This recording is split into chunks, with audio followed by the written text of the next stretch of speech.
오늘 본문은 모두가 잘 아는 매우 중요한 말씀입니다. 그러므로로 시작하지만은 앞에 근거가 됐던 말들을 다 빼고 이어지는 이 단락의 말씀을 잘 보면 크게 세 가지를 분명히 말하고 있습니다. 첫째는 예수는 누구인가 하는 것입니다. 두 번째는 예수는 무엇을 하셨는가 하는 이야기입니다. 셋째는 직설적으로 말하고 있지만은 언제나 성경 말씀이 본문으로 다가올 때 늘 그 안에 담고 있는 말씀입니다. 그래서 어쩌란 말인가 하는 것입니다. 우리는 성경을 읽을 때에 정보를 탐구하기 위하여 읽지 않습니다. 성경에 있는 데이터들을 규정하기 위하여 성경을 읽지 않습니다. 그래서 나에게, 그리고 내가 이 말씀을 들고 서야 될 우리 교인들에게 무슨 말이 되는 것인가, 그래서 어쩌란 말인가, 이 말을 궁극적으로 하기 위하여 이 말씀은 우리에게 주어지고 있습니다. 오늘 본문 말씀의 첫 결론적인 선언을 선포하고 시작합니다. 믿는 도리를 굳게 잡을지어다, 이렇게 시작하고 있습니다. 우리에게 큰 대제사장이 계시니 승천하시니 곧 하나님의 아들 예수시라. 우리가 믿는 도리를 굳게 잡을지어다. 믿는 도리를 굳게 잡으라. 누구와 관련된 믿는 도리인가? 예수 그리스도와 관련된 믿는 도리를 굳게 잡으라.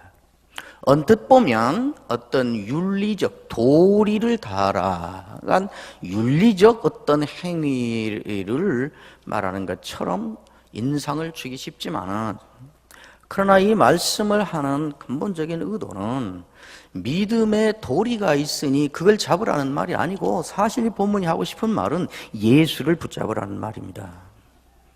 예수는 이 하늘을 통과하여 하나님께로 가셔서 예수를 붙잡을 수 없으니까, 예수를 따라갈 수도 없고 같이 팔짱을 끼고 붙잡고 내 옆에 모셔놓을 수도 없고, 실제로 하고 싶은 말은 예수를 붙잡으라는 말인데, 무엇이 예수를 붙잡는 것이 되는가로 실천할 수 있게 하여 풀어서 한 말씀입니다. 예수를 믿는 도리를 붙잡으라, 도리를 행하라 하는 말입니다. 예수를 붙잡으라는 말의 구체적인 내용은 두 가지입니다. 예수님의 가르치심, 예수님으로 말미암은 결과, 예수라는 이름에 담겨있는 살고 죽는 진리, 영원한 진리를 붙잡고 거기에 집착하라는 것입니다. 믿음, 순종, 그가 이루는 사역의 효과를 누리고 그 안에 들어있고 이런 모든 것들이 포함될 것입니다. 베드로전서 1장 8절에 보면 흩어져서 고난 가운데 신앙생활을 하는 교인들을 위로하기 위하여 사도 바울이 말합니다. 그리고 그들을 칭찬하고 격려합니다. 예수를 너희가 보지 못하였으나 사랑하는도다. 이제도 보지 못하나 믿고 말할 수 없는 영광스러운 즐거움으로 기뻐하니 믿음의 결국 곧 영혼의 구원을 받음이라. 이거 붙잡으라는 것입니다. 예수를 붙잡으라는 말의 두 번째 내용은 그분처럼 하라는 것입니다. 그것이 예수를 붙잡는 것입니다. 예수를 사색하고 해설하고 깨닫고 공감하고 고백하고 그 예수의 세계에 들어가서 누릴 뿐만 아니라 이제 예수처럼 하라는 것입니다. 오늘 말씀의 핵심이 매우 중요하게 그 이야기를 하고 있습니다. 예수는 누구신가? 두 가지로 이야기하고 있습니다. 큰 대제사장이 계시니 승천하시니 곧 하나님의 아들이다. 그렇습니다. 제사장은 제사장인데 대제사장이고, 대제사장은 대제사장인데 큰 대제사장이다. 우리가 흔히 보는 제사장하고 공통점이 있지만은 그러나 그런 제사장과는 다른 차원을 가지고 있는 분이다 하는 것입니다. 그분은 승천하신 분이다. 여기 오셔서 우리 가운데 있었지만은 우리 가운데 있는 그 정도에 그치는 분이 아니라 이것과는 또 다른 차원을 가지고 계신 분이다. 그는 하나님의 아들이시다. 여러분, 하나님의 아들이라는 말을 강조할 때 그 이면에는 그러니까 그는 하나님이시다라는 말이라는 거 다 아시죠? 예수님은 누구신가를 말하면서 예수는 세상 어디에도 그 유가 없는 권세에 있어서나 존재에 있어서나 무엇에 있어서나 우리와 같은 것 같은데 전혀 다른 초월하시고 독특하시고 그에게만 있으신 그런 존재를 가진 분이다. 초월적인 분이다. 하나님이시다. 누구도 그에 미칠 수도 없고 그에 따를 수도 없다 하는 예수님의 말씀을 그렇게 하고 있습니다. 그러면서 동시에 그는 우리가 볼 수 있는 우리 가운데 온 하나님의 아들이다. 사람이라는 말입니다. 사람이다. 우리하고 똑같다. 우리하고 다른 점이 전혀 없다. 그 밑에 가면 그걸 더 강조합니다. 우리가 당한 모든 것 다 당한 그런 존재이시다. 사실 이것은 양립할 수 없습니다. 초월자요, 여기에서는 유를 볼 수 없는 권세에 있어서나 존재에 있어서나 영광에 있어서나 무엇에 있어서나 그것이면 이것이 될 수 없고 이것이면 그것이 될 수 없는 그 둘을 다 가지고 계신 분이다. 예수님은 그런 분이라고 말합니다. 이게 갖는 의미가 무엇인지, 왜 이런 말을 하는 것인지는 좀 더 여러분들이 묵상을 해보시기를 바랍니다. 그리고 말합니다. 두 번째, 그분은 무엇을 하셨는가? 그런 존재요, 이런 양상으로 나타난 이분이 그래서 하신 일이 무엇인가? 그분은 무엇을 하셨는가? 15절에 말하기를 우리에게 있는 대제사장은 그분이 우리 가운데 와 있다 하는 말입니다. 우리의 연약함을 동정하지 못하실 리가 아니요. 저는 원래 글자를 우리말에 해당 뜻으로 이 글자로 바꿔놓은 것에 대해서는 이의가 없지만은 이 글자가 원래 우리 한국어 안에서 갖고 있는 함의에 있어서는 이 번역을 저는 별로 좋아하지 않습니다. 이전에 한 말씀은 그는 우리의 연약함을 체휼하지 못하시는 자가 아니요 이렇게 했습니다. 우리가 한국말로 바꿔놨을 때 동정한다는 말하고 체휼한다는 말은 그 느낌과 어감과 함의가 거의 완전히 다릅니다. 저는 이 대목은 늘 체휼이라고 읽습니다. 체휼이란 말은 잠시 후에 다시 설명하겠지만은 우리처럼 됐다 그 말이죠. 우리가 됐다. 그는 체휼하지 않으신 이가 아니요 그렇게 말합니다. 모든 일에 우리와 똑같이 시험을 받으신 이다 그 말입니다. 이것이 그분이 와서 한 일입니다. 무엇을 했는가? 무엇을 했는가? 그분이 와서 그런 존재로서 이루신 한 일, 그 일의 내용이 뭐고 결과가 뭐고 효과가 뭔가를 제쳐놓고 그분이 그런 존재로 이 땅에서 한 그 일, 무엇을 했는가 하는 그 일의 본질을 가지고 말하자면 그것은 체휼이었다 이 말입니다. 체휼이란 말은 우리 존재와 똑같이 됐다 그 말이지요. 그 말이죠. 그래서 이 체휼이라는 말로 본질이 요약되는 그 구체적인 내용이 뭔가, 그 내용이 뭔가, 뭘 가지고 그분이 체휼하기 위하여 무엇을 실제로 한 것인가를 놓고 보면 고난입니다. 고난. 예수님이 우리와 체휼하셨다 우리에게 할 때 그 체휼의 핵심 내용을 한마디로 요약하면 그것은 고난입니다. 고난. 어떤 고난인가? 그런 분이 우리 중에 하나로 된 것 자체가 고난입니다.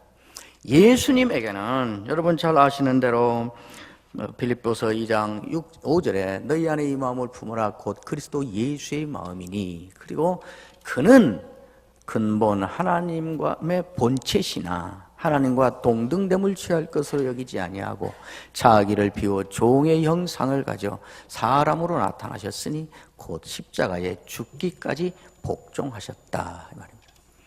예수님이 우리 가운데 하나로 보이는 우리의 하나로 된 거기에 무엇이 쓰는가?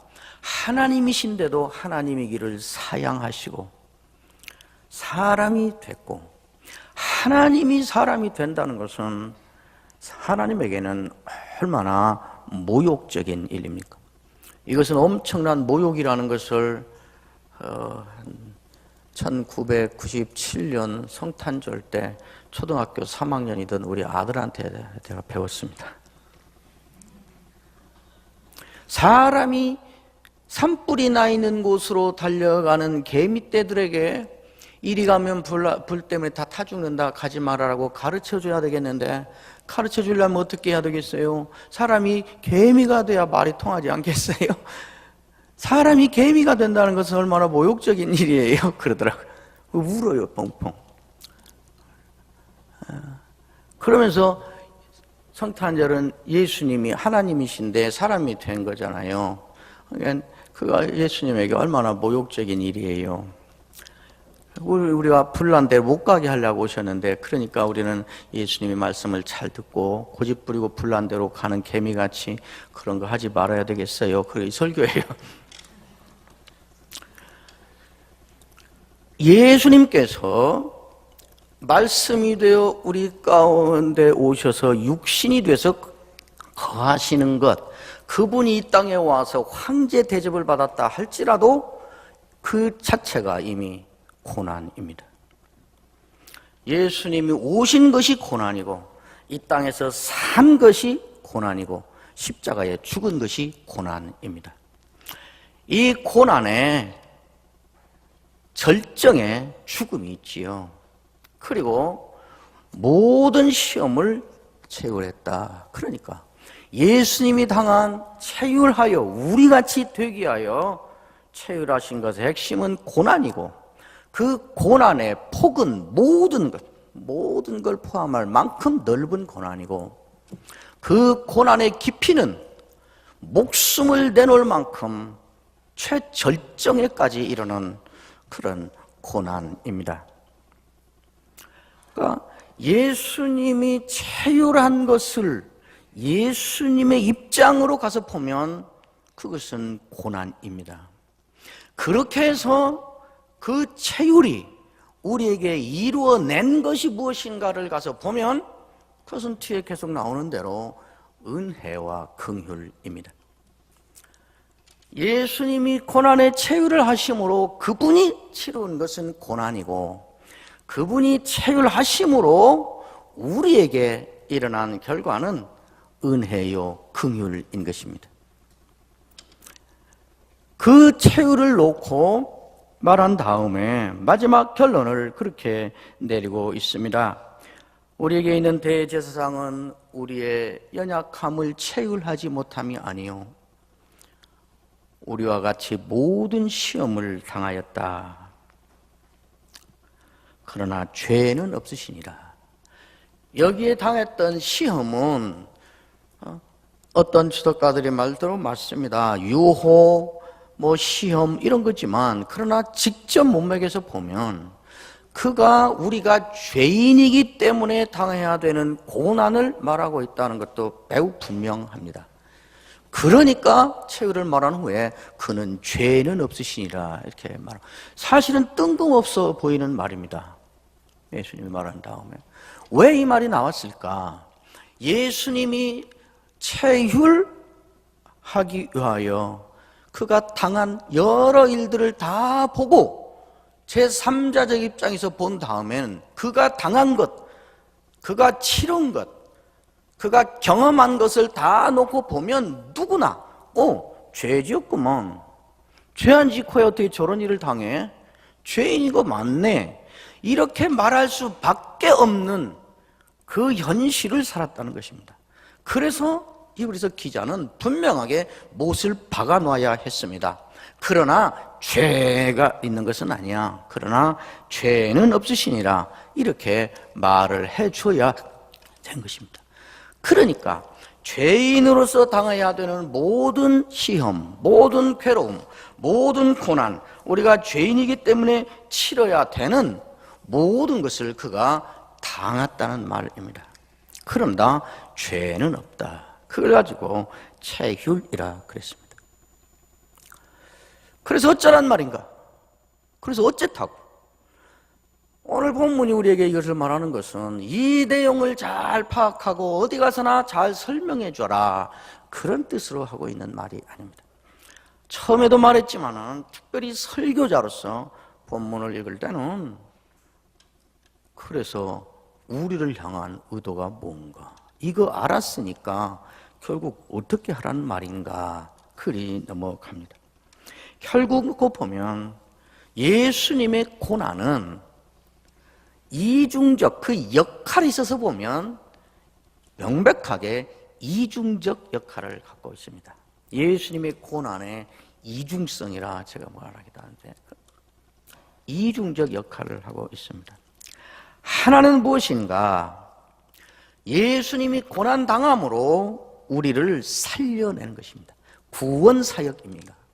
구원의 역사를 고난으로 이루는 것입니다. 예수님이 십자가에 죽은 것은 자기 죄값을 치르고 있는 것이 아니고 죄인들을 대신해서 죄인이 됨으로 죄의 문제를 해결하고 자기가 죽음으로 영원히 굴레를 벗어날 수 없는 우리 죄인들, 우리 죄인들의 죽음을 죽이는 것입니다. 예수님이 한 일이 그것입니다. 그러나 동시에 예수님이 고난당하시는 것은 이제 우리도 그렇게 하라는 모범, 샘플, 시범을 보여주는 차원에서 그렇게 하고 있습니다. 베드로전서를 읽어보시면 베드로는 이 두 점을 매우 강조해서 반복적으로 이야기합니다. 베드로전서 3장 18절에 보면 그리스도께서도 단번에 죄를 위하여 죽으사 의인으로서 불의한 자를 대신하였으니 이는 우리를 하나님 앞으로 인도하려 하심이라. 우리를 살리기 위하여, 죄인들을 구원하기 위하여 그들의 굴레에 씌워진 그 죽음을 죽이고 이들을 살려내기 위하여 고난당하신 것입니다. 그러나 동시에 그것이 전부가 아닙니다. 베드로전서 2장 21절에 보면 그렇게 말합니다. 이를 위하여 너희가 부르심을 받았으니 그리스도도 너희를 위하여 고난을 받으사 너희에게 본을 끼쳐 그 자취를 따라오게 하려 하셨느니라.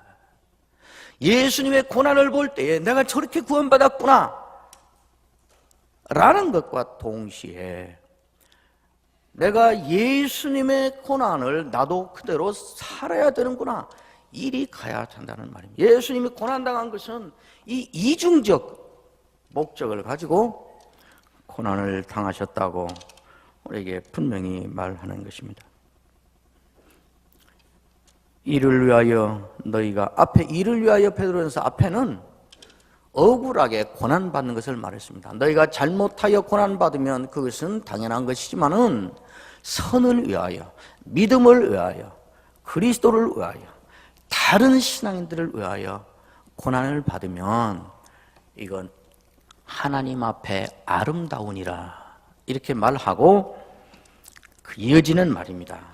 이를 위하여 너희가 부르심을 받았으니 그리스도도 너희를 위하여 고난을 받으사 너희에게 본을 끼쳐 그 자취를 따라오게 하려 하셨느니라. 이것을 한마디로 체휼이라는 말로 우리에게 던져주고 있습니다. 예수님의 체휼을 우리가 덕볼 뿐만 아니라 이제는 우리가 체휼의 삶을 살아야 된다고 말하는 것입니다. 계속 대제사장, 제사장 이렇게 말하는데 우리는 제사장이 아닙니다.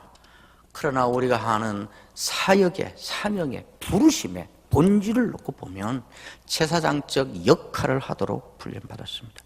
제사장은 언제나 중간에 서는 사람입니다. 하나님과 그 백성의 중간에 서는 사람입니다. 그 제사장은 백성의 질고와 백성의 원망과 백성의 아픔과 백성의 죄를 대신 걸머지고 하나님을 향하여 나아가는 사람입니다. 동시에 하나님의 마음과 하나님의 말씀과 하나님의 고통과 하나님의 염려와 하나님의 기대를 대신 걸머지고 백성을 향하여 나아가는 사람입니다.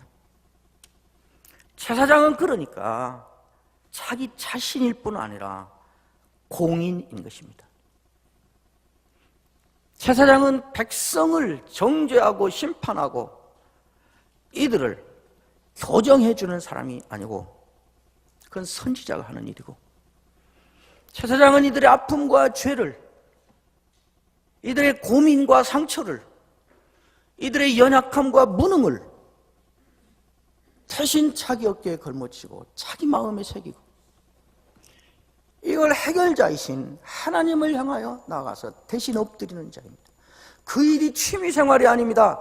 그 일하다가 자기가 죽을런지도 모르는 생명을 걸고, 그래서 제사장은 발목에 방울을 달았다잖아요. 자기의 생명을 이들을 위하여 걸고 대신 생명의 하나님께 나아가는 자입니다. 그리고 그 앞에 엎드리는 자입니다. 모세는 문제가 생기면 늘 땅에 엎드렸다 그럽니다.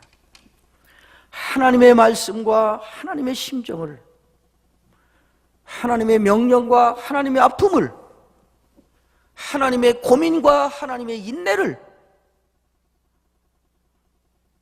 가슴에 불처럼 담고 이걸 몰라서 딴짓하며 반역하는 이들을 품고 그들을 향하여 방향을 돌려 나아가는 사람입니다. 우리가 체휼하는 자로 백성 앞에 선다는 것은, 교회 앞에 선다는 것은 이런 일을 하는 것을 말하는 것입니다. 그러므로 체휼의 삶을 살려 하는 사람에게는 몇 가지 조건들이 필요하게 됩니다. 첫째로 매우 감성이 살아있어야 됩니다. 사람은 논리 훨씬 그 이상입니다. 사람은 명분 훨씬 더 이상입니다. 명분이 됐고 원리가 그렇고 논리가 맞으면 끝인 거 아닙니다. 이유를 모르겠는데 죽겠다 그러잖아요. 왜 그러는지 모르는데 하여튼 좋다고 그러잖아요.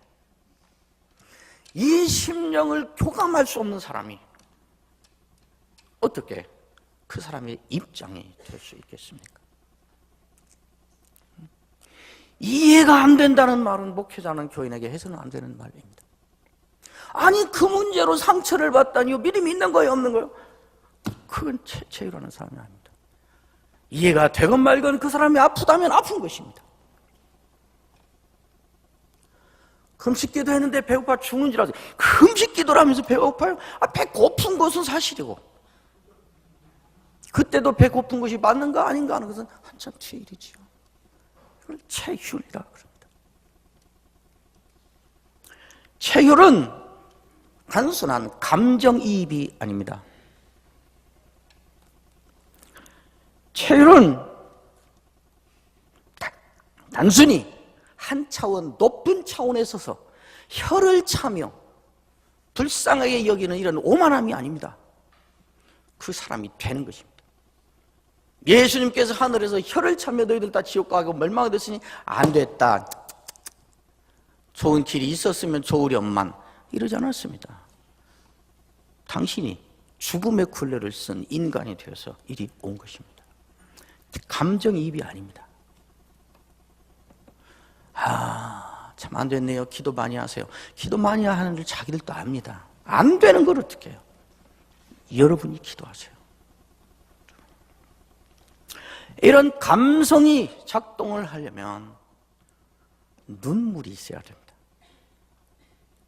평생 40년 가까이 들은 우리 조병수 교수님의 설교 가운데 이번 학기에 체프한 설교가 가장 뛰어난 설교였는데 눈물이 있어야 된다고 강조하세요.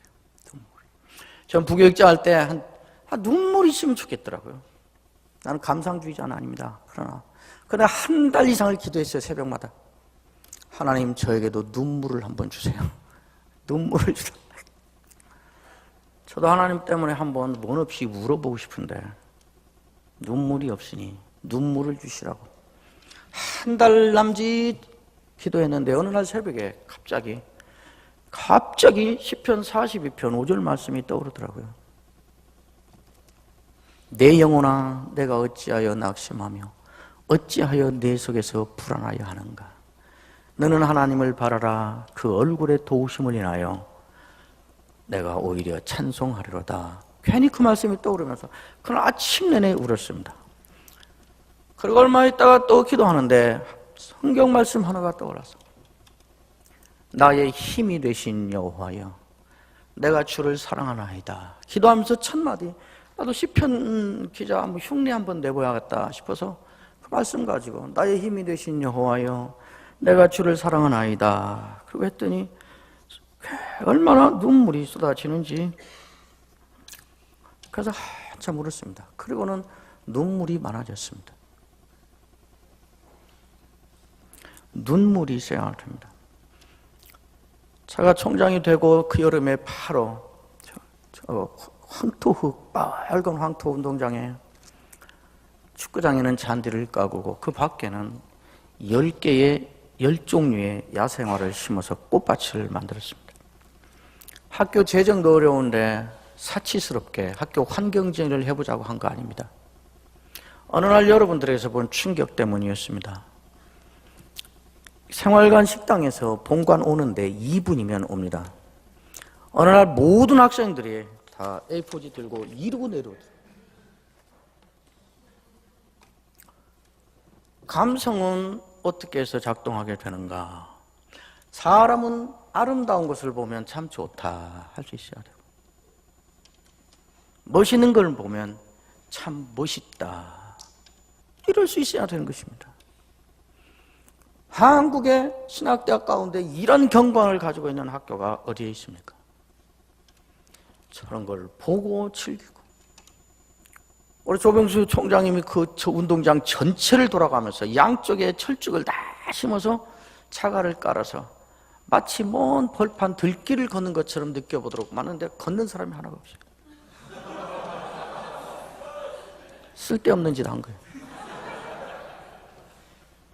제가 너무 충격을 받아서 이 사람들이 졸업하자마자 나가서 평생을 살아야 되는 현장은 아파하는 사람을 같이 아파할 수 있고 좋아하면 같이 좋아해주고 뭔가 얼굴이 어두우면 그것이 근심이 돼서 찾아가서 옆에 빵이라도 하나 같이 먹고 싶고 이런 감성이 작동하고 발동돼야만 제대로 할 수 있는 현장으로 갈 사람들인데 여기는 철저하게 감성에 작동할 여건을 전부 막아놓고 신학교가 진짜 너무 잔인하다. 네, 그렇게 생각했어요. 그래서 큰 돈을 넣어서 저걸 만든 것입니다. 가보세요. 걸어보세요. 거기 앉아 있어 보세요. 들꽃을 한번 보세요. 들꽃을 볼 때 비결이 있어요. 해를 바라보고 걸으면 꽃이 하나도 없어요. 전부 꽃 뒤통수만 보게 되어 있어요. 해를 등지고 이렇게 봐야 돼요. 한번 실험해 보세요. 꽃이 어떻게 보이는지. 들꽃은 야생화는 모두 얼굴에 해를 향하게 되어 있어요.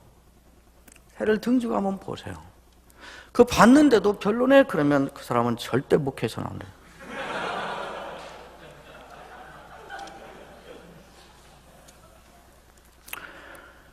최율 기억하십시오. 체육은 나를 위한 체험학습이 아닙니다. 그냥 가슴 한번 찡해지는 감정이입이 아닙니다. 혀를 차고 안 됐다고 동정해주는 그런 오만함이 아닙니다. 그 사람이 되는 것입니다. 그 입장이 되는 것입니다. 그러니까 결국 체율의 가장 밑바닥에 가장 큰 기반이 되고 있는 건 무엇인가? 애정입니다. 사랑인 것입니다. 예수님도 사랑 때문에 그랬대잖아요. 하나님도 사랑 때문에 자기 아들 죽였대잖아요. 그래서 나온 것이 우리에게는 체율이라는 그릇으로 담겨서 왔대잖아요. 그 사람이 되어야 됩니다. 여러분 부디 체율의 사역을 하시기를 바랍니다. 체율이란 그 사람의 입장이 되고 그 사람의 현장에 내가 가는 것이라고 계속 제가 말하고 있습니다. 여러분의 설교를 듣는 교사들이 설교가 너무 어렵다 그러면 설교의 시비를 거는 교만한 교인들이라 그러지 말고 잘 듣고 깨닫고 싶은데 어려워서 들리지 않는 그 사람이 좀 되어보세요. 초등학생들을 놓고 교리 설교를 해야 된다고 계속 조리신학 강의를 하니까 학생들도 하나도 못 듣고 선생들도 못 들어서 죽겠다 그러면 이 시대는 교리를 가르쳐야 되는 때입니다고 고집 부리지 말고 안 들려서 교회를 뛰쳐나가고 버리고 싶은 그 사람들이 좀 되어보세요. 여러분의 설교를 좀 짧게 해주면 좋겠다고 그러면 설교를 길게 하니까 다음 교육 프로그램이 다 꼬이고 다 여기저기서 불만하는 그 현실로 가보세요. 설교권은 나만의 고유한 권한인데 이거를 간섭하는 이 교회는 뭔가 이러지 말고 여러분이 무슨 설교자예요? 설교 후보생들이잖아요. 목회자의 고유한 권한을 교회가 간섭하면 되는가? 여러분이 무슨 목회자의 목사 후보생이잖아요. 여러분에게 교인들이 뭔가를 잘해주면 고맙다고 좀 하세요. 고맙다. 일반적으로 교인들이 교역자에게 뭐 하나 대접하려면 고민을 많이 해요.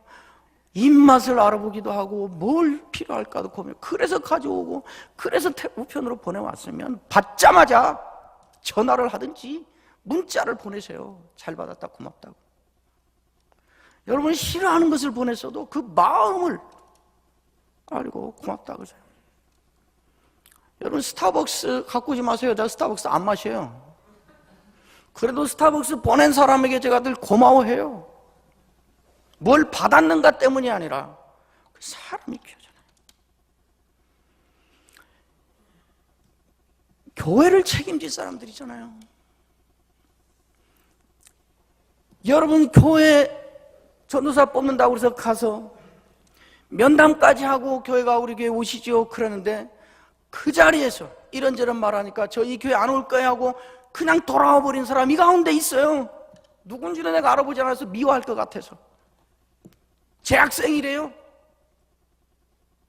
다 결정하기로 해놓고 가서 며칠 사이에 더 좋은 교회, 더 큰 교회 오니까 거기 못 가겠습니다 하고 통보하고 그만둔 사람이 지금 재학생 가운데 있대요. 한 분이 한 거야. 여러분이 있어요. 누군지 몰라요. 저는 몇 학년인지도 몰라요. 안 알아봤어요. 알아보면 내가 그 사람 미워할 것 같아서 한 번은 말해주려고 그랬어요. 이번 방학 중에 반드시 시간을 내서 그 교회 찾아가세요. 가서 목사님하고 장로님에게 잘못했다고 사과하세요. 이것이 사과할 일은 아니에요. 교회 밖에서는.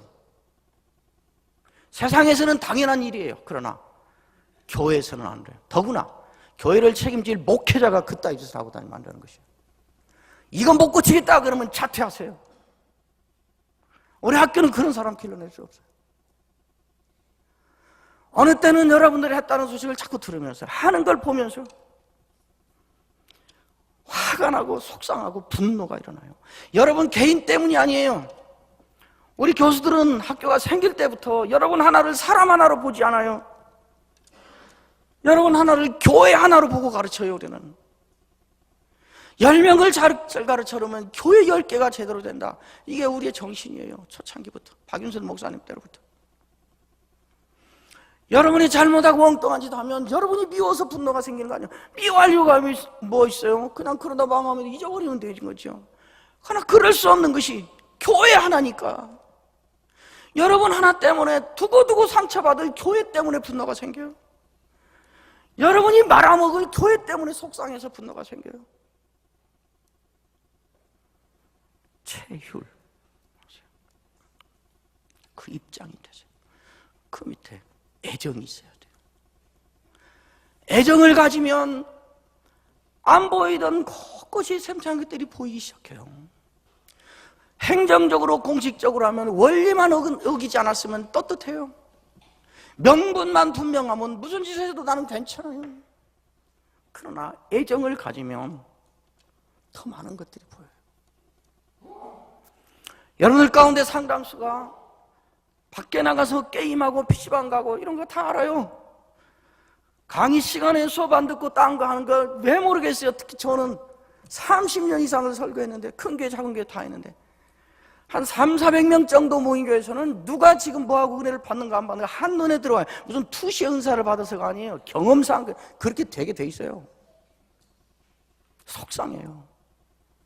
그전에는 불러다가 혼쭐을 내고 그 혼낸 사람 몇이 있어요. 저하고 가장 친한 친구가 됐어요. 지금은 안 해요. 그냥 혼자 속만 상해요. 여러분을 위해서 그러지 말고, 그것이 윤리적이니까 그렇지 말고 교회를 책임져야 되는 사람이니까 힘들어하는 교인들의 입장으로 가고 앞으로 하나님의 영광을 드리며 어려운 데서 제대로 서야 되는 교회를 나는 만들어야 된다는 것 때문에 그 교회 현장을 체휼해서 여러분들을 다스려 주세요. 이번 방학 때는 이런 생각을 많이 하면서 체휼 이 단어를 가슴에 품고 열심히 사역하고 묵상하고 고민하고 기도하고 그래서 달라진 낯빛으로 쾌강일에 다시 볼 수 있기를 바랍니다. 기도하겠습니다. 주님 감사합니다. 오늘 주신 말씀이 우리 모두에게 방학 동안 내내 생각나게 하시고 기억되게 하시고 우리 가슴에 새겨지게 하시고 우리를 움직이게 하여 주옵소서. 예수님의 이름으로 기도하옵나이다. 아멘.